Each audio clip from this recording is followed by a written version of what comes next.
Welcome to Everyday Martial Artist, a weekly podcast where you'll join me, Brian Doucette, as I interview a different martial artist each episode and hear their story. Some guests you may have heard of, and some you probably haven't. Be sure to subscribe where all your favorite podcasts are available. Also visit our website at everydaymartialartist.com. If you're listening for a specific interview, I sure hope you'll stay and check out the other episodes.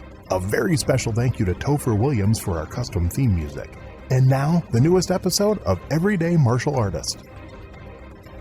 Everyday Martial Artist is brought to you by KOOnline.com for all your martial arts needs. Sparring and safety gear, rank belts, uniforms, weapons, patches, and more. Wholesale supplies made by martial artists for martial artists. Visit us today at ko-online.com. Hello and welcome to Everyday Martial Artist. I'm your host, Brian Doucette, and as we do every week, we're joined by a brand new guest talking about their life and their journey throughout the world of martial arts and beyond.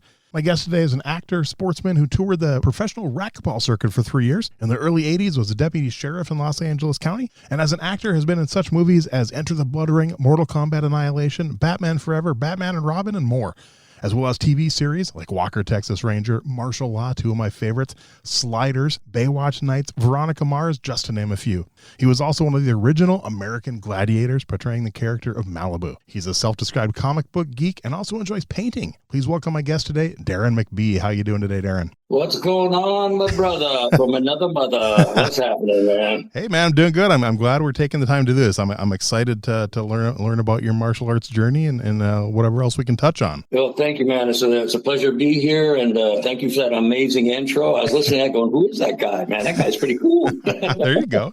Well, how we like to kick off the show with everyone, I want to go back to the very beginning. I want to know what led to that very first spark that kind of got your interest going in martial arts and kicked off that martial arts journey for you. Yeah, that's a really good question.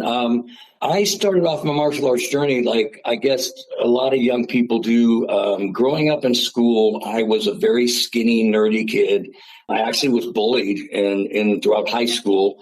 So I had a real insecurity problem. And the other issue was I was really small growing up. So I was embarrassed in the guys' locker room. I mean, I didn't hit puberty until I was like 7 years old, right? So I'm in a men's locker room or guys' locker room at 15, 16. And these guys with hair under their armpits, and I got like one chest hair going, It's like totally embarrassing. So anyways, I remember I got teased by the guys and on the football team. And one time we actually, I was out with a friend of mine and we were driving and a couple of crazy drunk football players cornered us in a cul-de-sac in our cars, and they got out of their cars and started trying to roll the car over. They thought it'd be really funny. They were so drunk they were going to try to flip the car. Yes. And so I'm in the driver's seat of my friend's car and I rolled down the window to say, hey guys, knock it off. And as I'm turning to talk, this guy hit me with a ferocious right hand. Jeez. And I mean, literally I ended up in my buddy's lap. He hit me so hard, knocked me out of the seat. My glasses had cut my cheek. And so it was really humiliating. I remember running out of the car to anybody's house, knocking on the door, just saying, hey, help me. And anyways, I remember just going home and I was in tears talking to my dad. And he said, well, you know what, son, you're going to grow someday, because I was so insecure about being small, and because that's what he did. So I was like comforted in that. But then I just said, Dad, I want to start doing some kind of, martial arts. I want to get my confidence up and stuff. So I started taking wushu kung fu when I was literally before I was 14 years old. Okay. And I loved it. I wasn't very good at it, but I loved it. From there, it went on to Kempo karate and then various forms of martial arts throughout the years. So it was a really, really interesting journey, and it certainly built discipline in my life and gave me a lot more self-confidence. So I really had a lot of fun. And then towards the end, I started getting into boxing. So I kind of rounded it all out. So that was kind of my innocent beginnings of being kind of an insecure little nerd, like you said, which I still am. I'm just a big nerd today. So. Nice. Well, with the wushu, did you ever get? I bet I've personally never studied wushu, but I've seen it at a lot of tournaments I've attended. Did you ever get into the competition? Because it's such a beautiful style. It is. No, I didn't. I really wanted it more for confidence, and then as I started growing, I realized, man, this would be really cool. To, like, if I ever got into the movies or acting and things like that, I got to be really, really cool if I could be flashy for the camera or look really good and things like that. So I did it more for show than anything else. I could kind of show my friends, look what I learned today when I'm in school and this and that and the other thing. And so all of a sudden I went from a fool to being kind of cool in school, So that's kind of how things developed as I was growing up. Okay. And then which style of Kempo was it? Which kind of Kempo did you get involved in? You know, it was just a hard, straight style of Kempo. I had a good friend of mine. His name was Bob Mitchell. He's 75 now, and he was a vicious guy, and he taught me some great stuff, and I learned a lot from him. And he was the kind of guy that literally fought when Chuck Norris fought. I mean, they were on a different weight level, but he fought a guy named Bob White, who's in the Hall of Fame. These are guys who are both 8th-degree black belts now. Yep. I think Bob White recently passed on, but I got to meet Bob White, and eventually, which is really cool, Chuck Norris became a friend of mine, like a good friend of mine, and we worked on several films together. And I know it's rushing the gun a little bit, but it was really, really cool meeting him. A super, super nice gentleman and a strong man of faith, which really impressed me too. Okay. So I'm assuming that in Southern California, that was probably like the American Kempo, like the Ed Parker system. I mean, that was pretty huge in California in that time, I imagine. Yes. I'm glad you brought that up. You actually got to meet Ed Parker and some of those guys. But you know what I mean? They were just like, nice kid, pat me on the head and stuff like that. I was really, they knew I wasn't going to ever turn out to be anything special. I just didn't have that killer instinct like you need to have if you're going to compete. Did you ever get to go on at least watch at the internationals in Long Beach? Well, I didn't, but I'll tell you something really interesting. Towards the end of my life, when I was in my 30s, I started this kind of ministry called United Martial Arts for Christ with Bob Mitchell.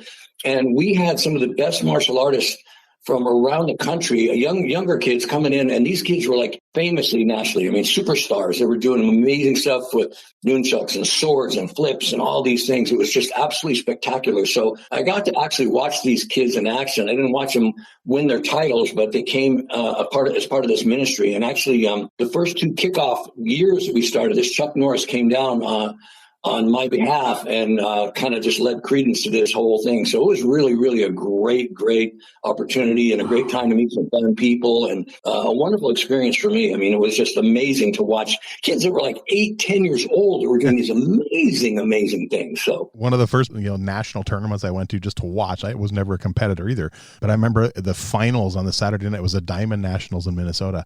And there was a 9-year-old girl that was up there on the championship night on the Saturday night. And I'm just like, when she's out there flipping with her bow staff and doing the splits, and I'm like, wow. Yeah, it's unreal. You can't believe it until you see it with your own eyes. Someone will tell you, like, this kid's going to do this and that, and you're going, okay, sure, 9-year-old kid. And all of a sudden, they're, like you said, they're doing these incredible flips. And these kids in their 15, 16, they're superstars. It's amazing. See, and I never got to meet Mr. Parker. I lived in California for a year. I was there 96, 97. I moved out there just to learn American Kempo and actually trained with Jeff Speakman and Larry Tatum for a bit when I was out there. Yeah. Sure. I miss California, especially in the winter when I'm in Minnesota. I really miss California in the winter. But, gosh, I can imagine. That's really, really cool. So now I thought I read somewhere that you did some training with Billy Blanks. Talk a little bit about that. Yeah, there's a true gentleman right there. I mean, Billy Blanks and I shared the same faith. We're both Christians, and Billy knew me from American Gladiators fame. And I remember I was looking for a personal training job because that's what I'd been doing for years prior to. And American Gladiators just finished, and I went to his dojo where he was doing Taibo, which is I don't know if you heard of Taibo, but wildly popular thing that he invented. It was like karate meets yoga meets aerobics kind of a thing. Really cool. Anyways, I said, who's personal training at your gym here? I mean, who do you got? He goes, well, you don't have really anybody. And I said, listen, Billy, I'd love it if you'd let me come train at your gym. And he gave me carte blanche. He just said, come on in, Deron. I'd love to have you. And didn't charge me a thing. I got to make all the money for my own clients. Didn't have to pay him rent. I mean, just a super gracious guy. I mean, I can't say enough things about him. A true gentleman and an amazing martial artist. Did you actually do some training with him too then also? No, I never did. I never had the chance. I know. I mean, he was like an idol of mine, also became a friend, but I just felt like, that would have been imposing on him a little bit too much, Right. So I didn't even dare ask him. Of course, I would have loved to have him teach me, but that just never came into fruition. Okay. And so you mentioned in your bio that you were LA County Sheriff. So now how did your martial arts training, you think, help with that? To be completely honest with you, it really didn't help that much. Really? Okay. Yeah, I mean, you'd think it would, but there was so much going into that. What led up to the sheriff's department was just really kind of a fluke. As you mentioned earlier, I was playing professional racquetball, and the pro racquetball tour was kind of going downhill at the time a little bit. And I realized I wasn't going to make a lot of money doing it. So I thought, about what can I do that I really like to do that would be fun and wouldn't take a lot of college. So I signed up for the LA County Sheriff's, and sure enough, I got hired on. And that was an amazing experience in itself. I mean, they taught me some amazing tools that I could use for the rest of my life. I mean, it was one of the best blessings I've ever had as far as teaching me how to be, again, disciplined and to be a man, because my father was out of my life most of my life. Mm-hmm. And so it really, really grew me up in a lot of ways. And was, like I said, just an amazing learning experience for me. I think the martial arts part, in retrospect, now that we're talking about it, gave me that discipline. You know, it started me off on the road to being disciplined where I was very undisciplined before. So that, I think, helped me get through a lot of the academy, because going through the academy is grueling. It's a lot of work and a lot of late nights and early mornings. A little earlier, you mentioned that, you know, with the wushu, and you had the thought of maybe, hey, if you were ever in movies or something, you could use that. So was that a dream of yours from young, you know, or like, did you grow up in theater and stuff in school? And was that something you had always kind of wanted to do? I'll tell you a funny story about that. Is when I'm thinking I might have been 4 years old at the time. And there used to be this TV show, this Batman TV show with Adam West in the 60s. Yes. And I was this huge Batman fan. I loved Batman. I mean, and Adam West was my hero. And I was too young to realize that whole show was a joke, that it was campy comedy. To me, it was like, Batman's awesome. Yep. So anyways, Batman was appearing at a circus. And my dad took me to this circus. And I go, Dad, I got to meet Batman. And so my dad, being this mountain of a man, he's 6'4" like I am. And he takes me, and I couldn't get close enough to Batman. So my dad picked me up over his head like Superman and kind of pushed me forward, and I touched Batman. And my dad said I got so excited when I touched Adam West that I broke out in hives all over my body. Wow. So I never forgot that. And also I just thought to myself at that point in time, I go, man, I really want to do something like this. I really want to be like a superhero. And I remember when I was in school, distinctly remember when I was about 8 or 10 years old, the teacher was going around the room asking kids what they wanted to be when they grew up. Mm-hmm. And we went to Sally, and Sally wanted to be a dancer, and Johnny wanted to be a fireman, and so-and-so wanted to be a veterinarian, and another one to be a doctor, et cetera, et cetera. And she asked me, Deron, what do you want to be? And I go, I want to be Batman. Nice. She goes, what?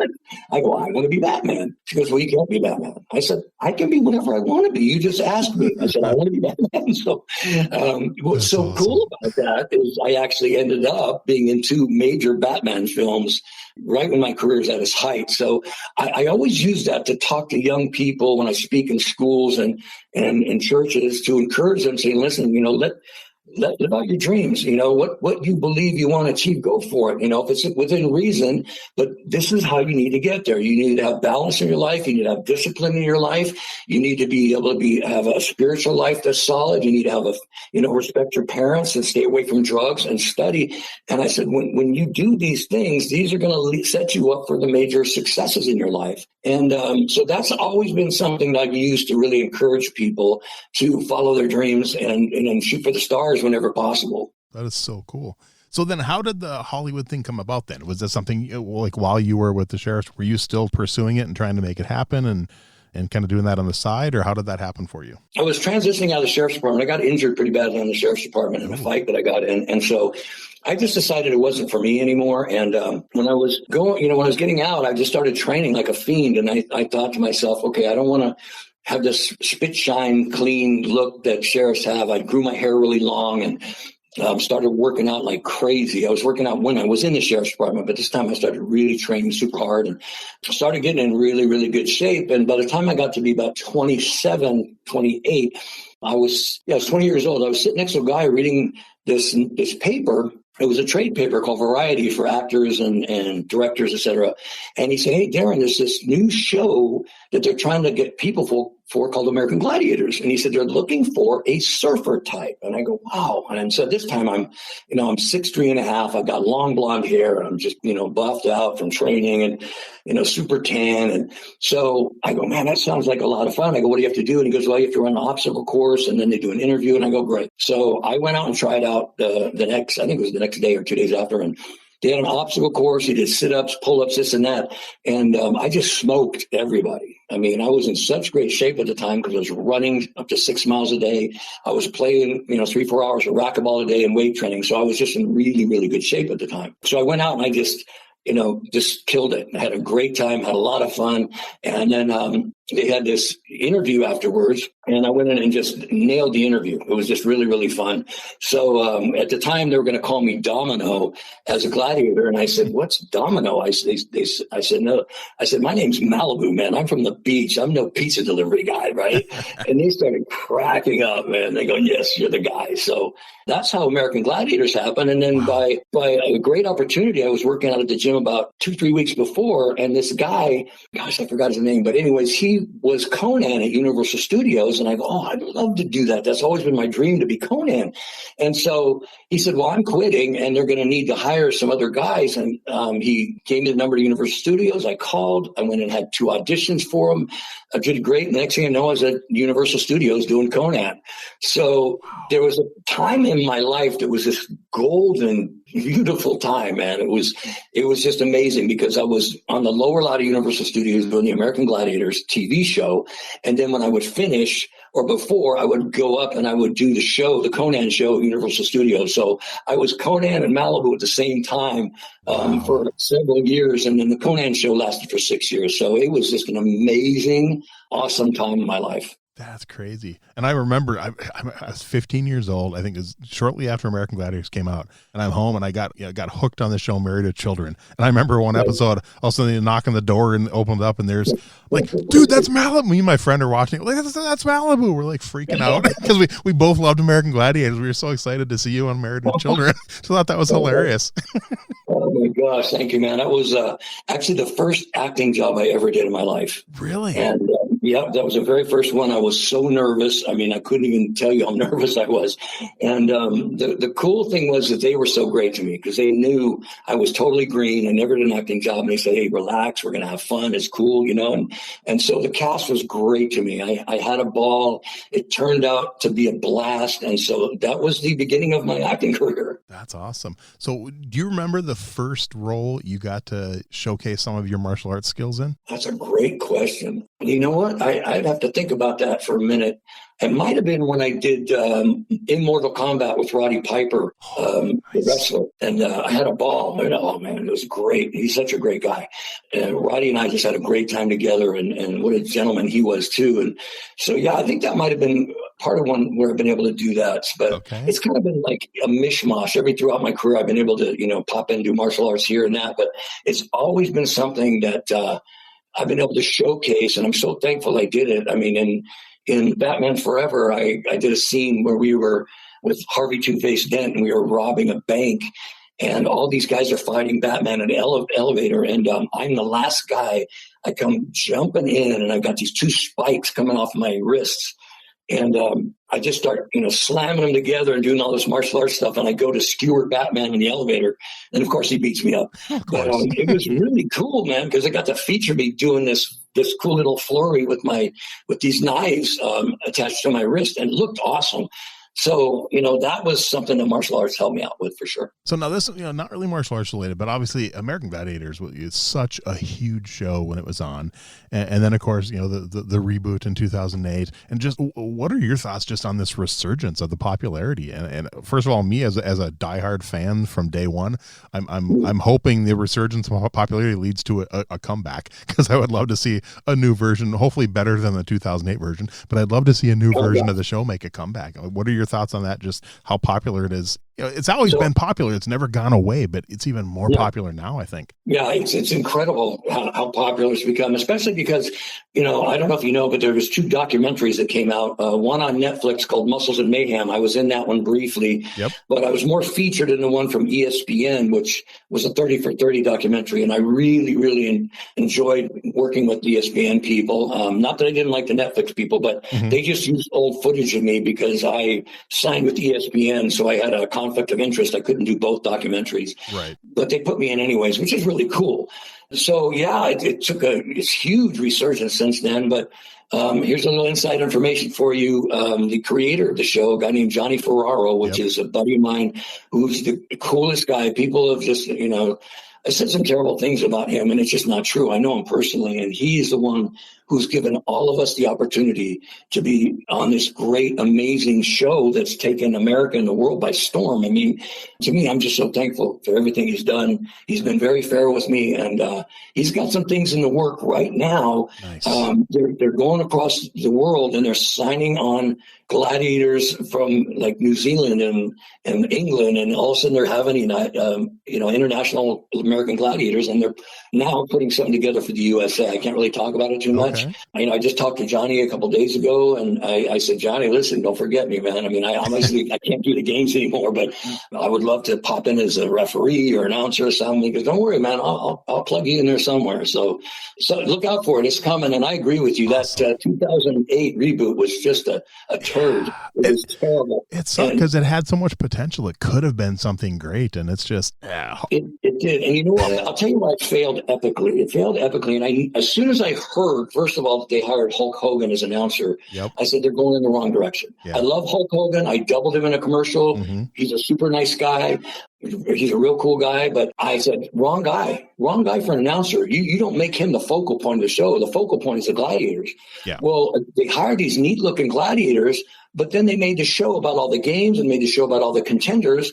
And the gladiators is what made the whole show. Right. And so they took away, first of all, some of us could have come back and been in 2008 and then participated. They should have got some of the old gladiators in there anyways for doing, that could participate, but they didn't. And it tanked because everybody said, well, where's the luster? Where's the diamond shine that these guys had? And it lost it. It completely really tanked. So they learned a lesson, I hope, from that whole mess. Fingers crossed.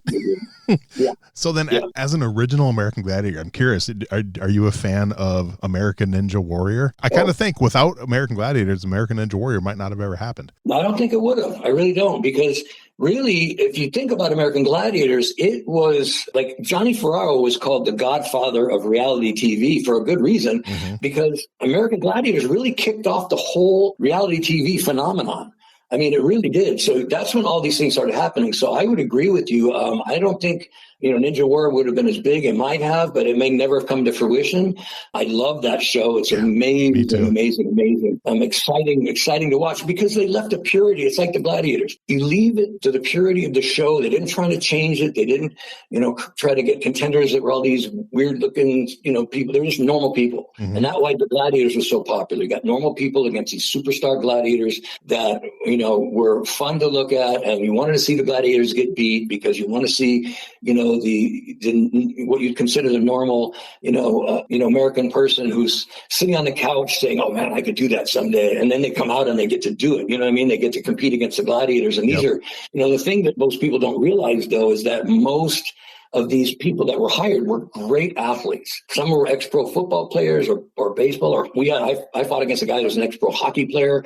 So these guys, even though they weren't as big as us, were better athletes, I think, pound for pound than most of the gladiators were. Yeah. And a lot of people that watched the show never saw that. And I tell you, just like I said, I watched it every episode from season 1. My favorite competitor, and I still remember his name, was Billy Worth. I loved it when he ran the Eliminator. I think it was like 12 seconds when he broke the record. I was just cheering for him and yelling. For some reason, he was my favorite. I don't know why, but I loved him. Well, let me tell you something about Billy. First of all, Billy was tough as nails. That's first of all. He was a New York kid, and he was a no-nonsense, no mess around. I mean, he wanted to win, but he kind of overstepped his bounds a couple of times. He did something to me that was kind of dirty, and he paid a pretty bad price for it. When I got hit on a human cannonball, that epic hit that I took, when I landed, I got a major severe concussion and had to have plastic surgery on my forehead. When I went to do the show where it's Breakthrough and Conquer in the wrestling ring, I looked at Billy. I go, Billy, don't hit me in the face. Don't smack me in the forehead. I got plastic surgery. Do whatever you want to do. And of course, the whistle blows and he hits me right in the forehead with a palm. Oh man! And he stuns me and then throws me out of the ring. So the Gladiator saw this, and I said, guys, we got to give him some payback. And Powerball. What happened was we got him, and he also got Gemini really mad too. Yep. Oh my gosh, he really got Mike Horton. He got his dander up pretty good. So, anyways, Mike Horton was fired up. I was fired up. So he goes, all right, you grab a Malibu, and I'll drive him off camera, and then we're gonna beat the snot out of him. So, we drove him off camera. I had Billy by his hair, and I had his hair back to back with him, and I flipped him over my shoulder by his hair, and threw him on the ground, and we just messed him and just beat him pretty good so for about a good 10 seconds. And he came back and he's all disheveled, and it was like he learned a lesson pretty good. But yeah, great competitor. I wish I would have talked to him more because I loved him on the Lost Boys. He was fantastic. Yes, agreed. But I just, like I said, after he smacked me in the head, that didn't sit well with me. Yeah. So I'm curious now, at the time you were doing American Gladiators, did you realize how many of the other gladiators had martial arts backgrounds? I mean, I was a martial artist back then and I didn't. I'm just finding this out now doing this research.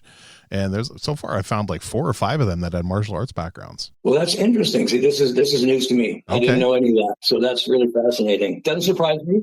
We never talked about that kind of stuff. Okay. But doesn't surprise me at all. Yeah, I didn't even know that. I know Mike Horton did because he used to practice in the gym. I would see him throwing kicks and things like that. So I know Mike Horton, who's Gemini, was involved in martial arts. Okay. Him I didn't know about. The ones I found so far were Nitro, Dallas, and Red all have martial arts and backgrounds. Red's been doing it since he was like 10 years old. Oh, yeah. Red he's a monster. I love that guy. I mean, he and I became super, super tight when we did Mortal Kombat Annihilation together in Thailand. We just got really close. I love him as a brother. He's amazingly freak of nature strong. Got this amazing physique. Never touched a steroid in his life. Just incredible. And a neat guy. Very smart. Very spiritual. And we had a lot of fun together in Thailand. We still do. I stay in touch with him. That's nice. So yeah, I know you mentioned friends with Chuck Norris. So what was it like doing Walker, Texas Ranger? Oh my gosh. So I'll tell you the background story to this. This tell you how cool Chuck is. I was doing this ministry. It's called the Power Team. And basically it's a group of larger than life guys. Most of us were ex-pro football players or athletes. I wasn't a pro football player, but I was an athlete, martial artist, and that. And all these guys are big, powerful guys. And what we would do, it was a Christian ministry, but what would happen was you get these big guys who would do these crazy, crazy feats of strength. Mm-hmm. Like we'd rip phone books in half. We would blow up literal hot water bottles, like the kind you see, like look like giant whoopee cushions. We blow those things up until they explode with our own mouths. And we do things like, I lay in a bed of nails and they put a 400-pound block of ice on my chest and break it with a sledgehammer. Wow. I mean, crazy stuff. I broke bricks with my elbows and 700-pound ice bricks. If you remind me, I'll send you a picture. It's pretty cool breaking ice with a double forearm. Definitely. So that my martial arts came into play there for sure. So anyways, the thing was, he happened to show up. He was good friends with John Jacobs, who was the creator of the Power Team. And Chuck showed up that night, and it happened to be my very first crusade I ever did.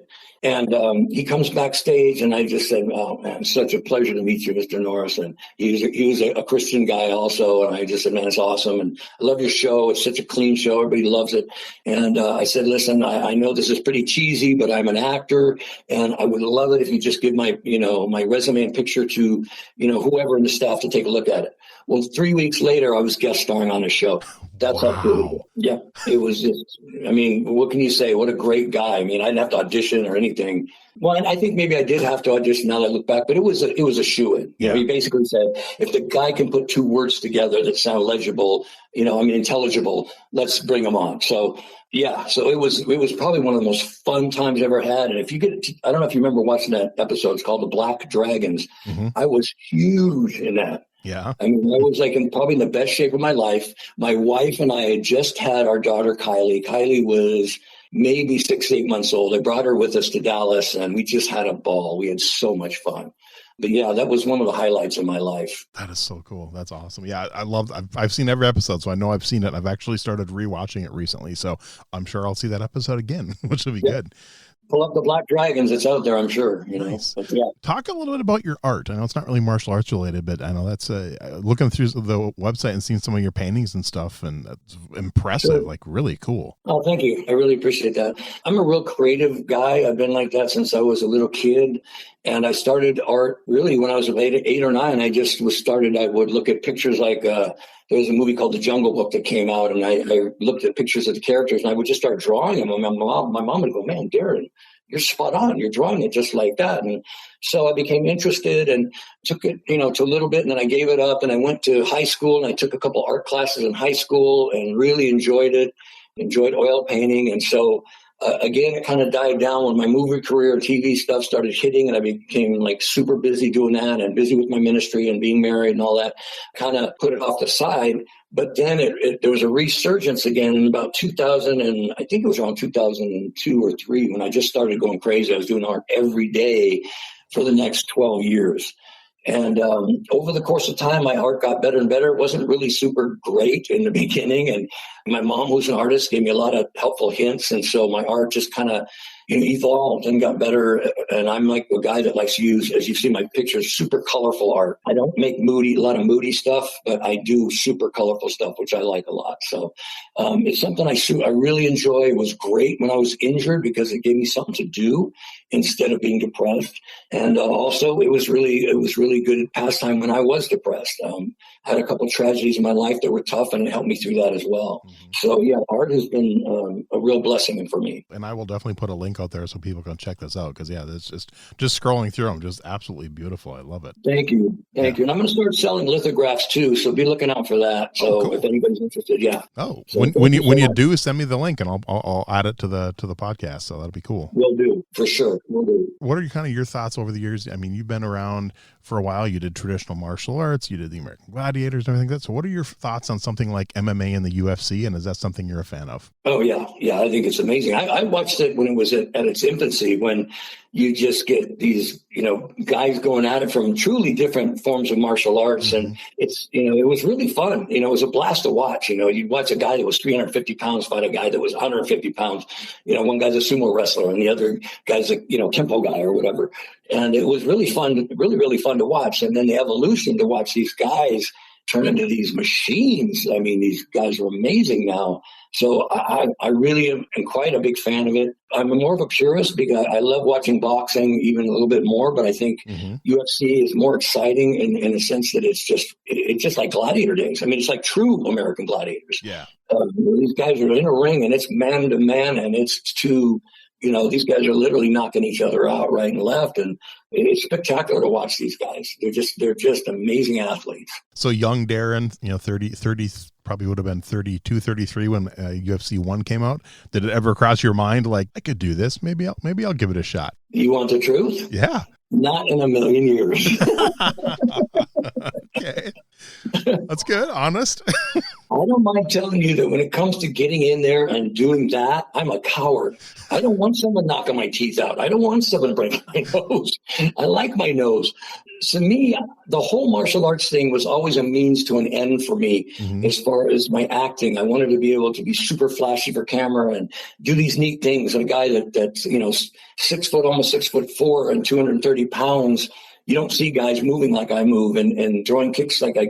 So to me, that's what it was always about. It was about the flash and looking good for camera. But in all honesty, I'm just not the kind of guy that's built for that real combat. I have no desire whatsoever to do it. And I think I got a lot of that out of my system when I was a cop, because I saw a lot of real life drama, people dying and stuff like that. And after that happens, something changes. I mean, it changes a man.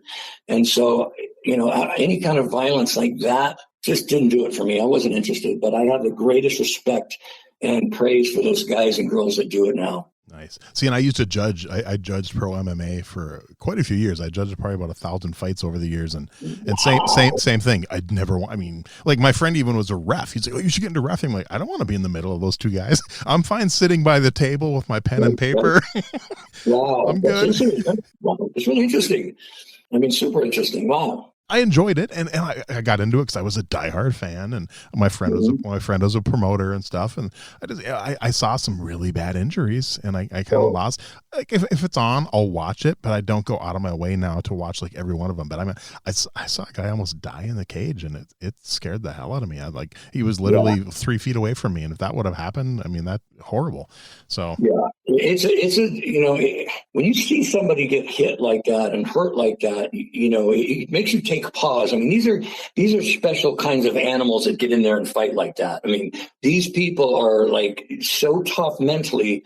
I mean, not only physically, but these are mentally super tough people, and you got to be wired that way to be that kind of a champion and do that what they do. So only a select few, but there's only a select few guys that'll go through burning huts that are on fire like I do, or jump to storefront windows when they doing crazy stuff. So that is true. I've got my own adrenaline junkie issues. So. Yep, that is true. I've interviewed a few people who have done stunts, and another thing. No, my middle son's actually going to school for acting, and they're in Utah, and they actually want to. The guy who directs their program there at the college. They want to bring in like a professional stuntman to talk to the students and give them some tips and stuff and answer questions. So my son's really excited about that. Oh, yeah, man. I wish I was anywhere near that. I'd go do that for him, because I've done a lot of talks like that. And I think to learn stunt and stunt fighting is super important, especially these days, because, look, everything's superhero now. They got superhero this, superhero that. And if you notice, almost every actor out there is in shape. Yeah. When I was acting, I was one of the few guys that were in really good shape, and so I was kind of an anomaly, but now it's like a prerequisite. If you're an actor, you got to work out. That's just it, because they expect you now to look a certain way. The girls are always going to be the girls, but they want the girls in shape too. They want the girls looking good. So yeah, it's a whole different era now for acting, for sure. Going back to your very beginning in martial arts to now, is there one philosophy you've learned throughout all your martial arts training, throughout your life, just one philosophy that rises to the top? It's super important to you. You keep coming back to it, just an important part of your life. I would say yes. I would say more from a spiritual level. I think one of the most important things in all of our lives is, and I just did a big podcast for a guy who trains people on how to be successful in sales and trains people how to be successful, CEOs and moneymakers. But the problem is, they don't, a lot of times, and I told them this on a podcast, I said, people don't get trained to have balance in their lives. You got these guys who are making them CEOs that are making millions of dollars, but why are they all getting divorced? Why do they have alcohol problems? Why are they all dying when they're 50 years old? These CEOs die at an average age of 50 years old. And I said, do you realize, I said, you can teach them all that stuff, but what good is it if this guy has destroyed his family, destroyed his life, is unhappy, and then a lot of times when they get to the top, they sit there and go, well, what else is left? I've done everything. Why am I so empty now? And so to me, you got to have balance. One, it's got to be proper nutrition. It's very important that you eat correctly. Two, you got to sleep. These guys hardly ever sleep. I mean, they work 17 hours a day, 16 hours a day, workaholics. You need to take care of your family. Spend time with your family. Continue to date your wife. Love your kids. Tell your kids every day you love them. Spend time with them. Because I tell them that, the kids spell love, Time. Spend time with your children. That's super important. And then lastly, spirituality. Now, you don't have to be a Christian. You can believe what you want to believe. And I never press my faith on anybody. But if you look to something higher than yourself, you got a purpose to live for something greater than you. And when I live for something greater than me, it humbles me. Okay, so that's the way I look at it. These guys get so egomaniac out. They think it's all about them. Life is all about them. And I go, no, life isn't all about you. You're not the smartest. You're not the richest. You never will be. But think about what fulfills your life. What's so fulfilling? And again, I've met actors, like Tommy Lee Jones and Jim Carrey and George Clooney, Arnold Schwarzenegger. I met them all. Not them all, but a lot of these guys were super famous guys. And you see them very, very unhappy. Like Jim Carrey was a miserable person. Tommy Lee Jones was a miserable person. And it's because they get to a place, and if you look back through history, Elvis Presley, Marilyn Monroe, I can go on and on. These people, Heath Ledger, all these people get everything they thought would make them happy. They thought, if I become successful and I'm famous and people love me, and look at Robin Williams, the same thing. But they get everything. They hit the top. And what happens when you get everything and then all of a sudden, what's the meaning of this? They all hit that place, almost without exception. And when they get to that place, they don't know where to turn because they figure it's all there. Well, that place is spirituality. That place is turning to have something fill your life that is greater than you. And for me, that's Jesus Christ. And for me, that's believing in the Bible. And I've studied, been a student of the Bible for 25 years. And I tell you, I read it every day. I'm not lying to you. I study it archaeologically, historically, prophetically, every way you can. And I absolutely believe that to be true, to be the word of God. But, if Buddhism is what you is something you live for that's greater than you, and it's Muslim or whatever your faith may be, have faith. Have faith in something greater than yourself, and that will change your life for sure. Great answer. I like it. All right. I know you're kind of you have another commitment you got to get to. So I got a few fun questions to wrap it up for you. Now this one, it doesn't have to be 4. It can be, I've had as few as 2 and as many as 8. It's your picks. Who would you put on your personal Mount Rushmore of martial arts? Okay. Jet Li. Nice. Bruce Lee, of course. Chuck Norris. Nice. Oh my gosh. Like 4, Jean-Claude Van Damme. Who else would I know there's one I'm missing that I absolutely think is fantastic, and it's slipping my mind. Billy Blanks? No, I love Billy. I love Billy, but he wouldn't be one of my favorites. And Okay. it wouldn't be Steven Seagal either. Yeah. Oh, God, man. That's a tough one. There's one more. I know as soon as we hang up, I'm going to go, oh, that guy. So, Probably. yeah. That's okay. That's some good answers. All right, so let me ask you, I'm going to put it in your lap. Who are your favorite? Tell me who your choice would be. See, and I've had guests ask me that, and it changes. It really does. Right. I mean, the common ones are always Bruce Lee and Chuck Norris. Those are answered so often. And Bruce Lee was huge. It was a huge impact. A bit like me, I go with like my personal instructor, the instructor I've been with since 1994. My instructor, Jim Grimstead, such an impact on my life. I would probably put Ed Parker up there. Yes. Who I think is just an amazing martial artist. Definitely Bruce Lee. I'd probably throw Chuck Norris up there. And one that I throw people on, but and there's a reason behind it. It's a fictional character, but I'd put Mr. Miyagi up there because that's the reason I got into martial arts. Literally, I went to the movie The Karate Kid opening weekend, June of 1984, and when I walked out, there was a local Tung Sudo instructor handing out free passes, and that started my martial arts journey. And if it wasn't for the movie and Mr. Miyagi, I would not probably be a martial artist today. So Isn't that amazing? Isn't that amazing? Yeah. I mean, gosh, and those were great. Some of the most inspiring movies like that, and Rocky, and there were such great inspirational movies. And I totally agree. So I just thought of who I would put on there. It would be probably Bob Mitchell and Bob White. Bob Mitchell, because I did 16 years of martial arts for Christ with this guy, but this guy's an animal. I mean, when he fought, people were literally scared of this guy. Nice. I mean, and he's one of those guys that you look at him and he's so intimidating at 75 years old. He looks like, he could pick up a tank still. He's just a tough guy, but he's got a tender heart. And that's one thing I really love about Bob. So I'd probably put Bob up there. That's a good one. Nice. Okay. All right. Do you have a favorite martial arts book? Wow. I can't say that I have. I don't think I've ever read a martial arts book. So okay. Wow. You got me on that one. Any like biographies or anything even? A lot of people throw a biography up there. Like me, I've read some great martial arts biographies and stuff. And the closest thing I would come to a biography is probably Chuck Norris, because I became friends with him. I have one of the distinct honor. I just say honor because you're going to crack up at this, but I was actually Chuck Norris's bodyguard. Nice. And he invited me out to this event when he was starting a martial arts league in Denver. It didn't go so well, but I just remember that the UFC was fighting really, really close by. And he asked me, would you be my bodyguard? And I'm just laughing, going, yeah, sure. But of course I went. I was his bodyguard. So I just remember some of the UFC guys coming over, and they just, they wanted to see the legend. They wanted to talk to the legend. Yep. And I, had to like shoo him away graciously. And what was the name of that one guy who was a UFC ref forever? Big John McCarthy? Big John McCarthy. He came by, and I go, oh my gosh, I know you from UFC. And I shook his hand, and he goes, do you mind if I talk to Mr. Norris? Give me a second. I talked to Chuck and says, yeah, Chuck says it's cool. Go over and say hi to him. So that's awesome. It was really cool that I'm sitting there. People are like asking me if they can talk to Mr. Norris. And I'm like, yeah, but you guys are all like bad dudes for real. And I'm like Mr. Wannabe Kung Fu guy. Nice. So nice. It was fun. So was that the World Combat League that he tried launching? I think that's exactly what it was. I loved it. I wish it would have made it. It was so cool. You know what it was, though? I was there. I watched it first night. The problem was, and the same thing Chuck said, these guys weren't fighting. They were like fighting for points. And they were supposed to like fight. And so he was so disappointed because it was lackluster. These guys put on such a terrible performance. And I'm thinking, you know what, this is going to tank if people continue to do this. Yeah. And the idea, like you said, the idea was fantastic. It had Chuck Norris behind it. But for some reason, they just couldn't pull together the talent that was just enough to bring the people in, unfortunately. All right, next question. Do you have a favorite martial arts video game?